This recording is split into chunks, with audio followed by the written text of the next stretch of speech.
So like before, we're going to go through the mock exam, the second mock exam, and we're going to just go through solutions. And with going through solutions, it's not intended to be perfect solutions. What it's intended to do is go over how you would solve these types of problems, to give you an idea of how to start and what theories involved. That way, when you're going through these videos, if there's a theory you're not fully aware of, you can highlight it and then attack that theory a little bit more. So the first question we have is compute the derivative of x e to the x. And what pops into my head is power rule. And if I'm thinking of other types of questions, I go power rule, quotient rule, chain rule, and it's can I do a derivative? So f prime, which is 1 e to the x, f prime g plus x g to the x. This is f prime g plus f g prime. And that is my solution. E to the x plus x e to the x. Now here computing the limit, if I plug infinity, I get e to the infinity, which is infinity over infinity. And this tells me L'Hopital's rule might be helpful. Remember, L'Hopital's rule doesn't always work, but it might be helpful. We know that it's equal to the limit as x goes to infinity of e to the x over 1, which is infinity over 1, which equals infinity. Lovely. A3 is a theorem question. Suppose A is less than B if we want to conclude that there exists a C in AB such that f prime of C equals f of B minus f of A over A minus B using mean value theorem. What other conditions need to be true about f? So here, it's really, what are my conditions of my mean value theorem? If we look at our other theorems, we've got Rolle's theorem, Fermat's theorem. We've got our intermediate value theorem and our extreme value theorem. So we should know what all the conditions are, what all the conclusions are of these theorems. And the condition for mean value theorem is f is continuous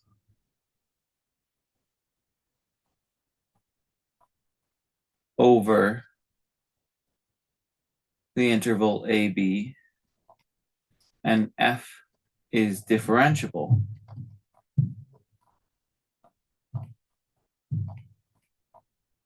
over the open interval A comma B. Now we have the definition for a first derivative test. The first derivative test says, suppose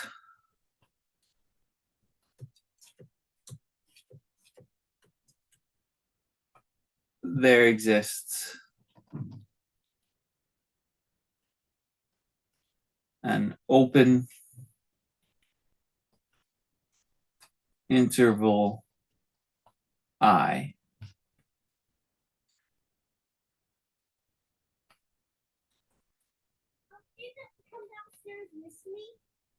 such that C in I is a critical point. If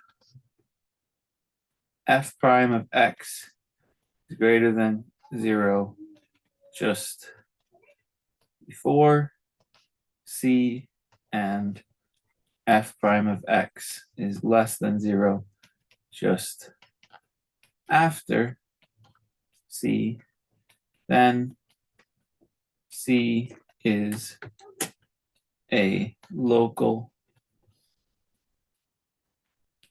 maximum.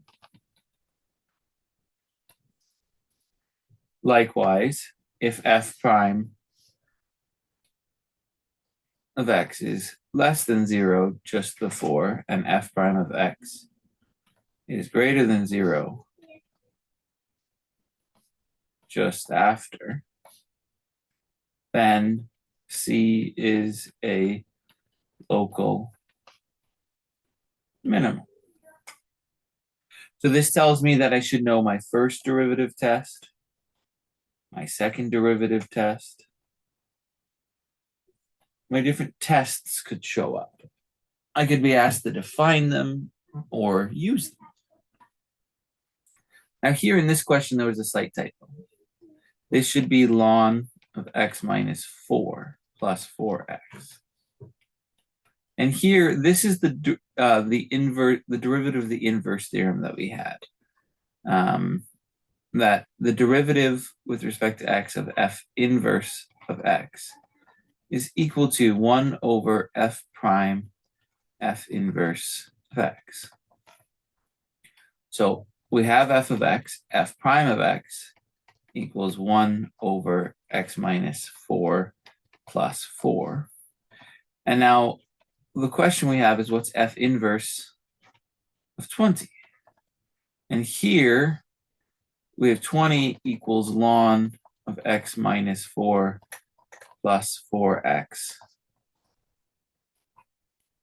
X equaling 5 works. So f inverse of 20 equals 5. So it's f, the derivative of f inverse at 20 equals 1 over f prime of 5, which equals 1 over 5 minus 4 plus 4, which equals 1 plus 4.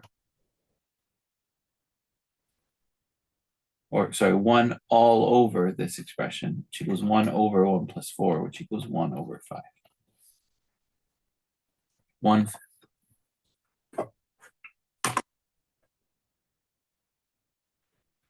And now we have a chain rule question. So it's asking us to compute the derivative using chain rule. Here, that sec squared is a power, so it's 2 secant ln of x power 1 times derivative of secant is secant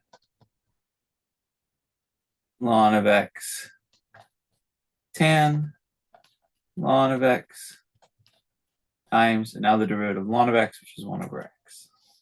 We have this interesting chain rule question. So this tells me that chain rule will probably show up. We've had 2 derivative questions, so just knowing the derivative will probably show up. And now we have another question where it asks us to compute the derivative at a point. Well, here, this, which looks complicated, is just a number. So the derivative of a number is 0. So f prime of x equals the derivative of secant, which is secant x tan x. And now I'm simply plugging in 6. This is secant 6 tan 6. A8 says, suppose f is a continuous at A. If f is not differential at A, what tests can we use to determine if it is a local extrema? And here, the first derivative test we don't have to have a derivative to find at A. But the second derivative test, our second derivative test, states that if f prime of c equals 0 and ... which means my first derivative has to be 0, which means it would have to be defined. So here, we're not allowed to use the second derivative test because it's not differential. That means I can use the first derivative test, as long as the derivative is defined. Define a function that is increasing when x is greater than 3 and decreasing when x is less than 3. What this is saying is f prime of x is greater than 0 if x is greater than 3, and f prime of x is less than 0 if x is less than 3. And what I think of is I think of a quadratic, down then up. But this is, instead of it being at 0, it's 3. So I'm going to shift it to the right 3, or x minus 3 squared. That's what goes through my mind. And if you take its derivative, it's 2 times x minus 3, which is in fact increasing when x is greater than 3 and decreasing when x is less than 3. Now here we're asking, when is this function differentiable? So this function, I'm going to split up into its cases. It's x squared minus 1. The absolute of x squared minus 1 equals x squared minus 1 when x squared minus 1 is greater than or equal to 0, and 1 minus x squared when x squared minus 1 is less than 0. If I draw it kind of on a graph, I've got my two roots of minus 1 and 1. It kind of does this shape, and clearly at these 2 points, I'm not differentiable. So I'm differentiable everywhere except for those 2 points, which would be minus infinity to minus 1, union with minus 1 to 1, union with 1 to infinity.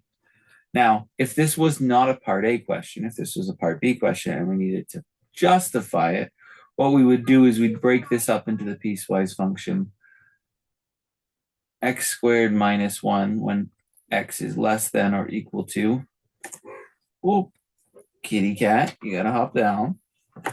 Sorry about that. When x is less than minus 1. Oh, no, stay back.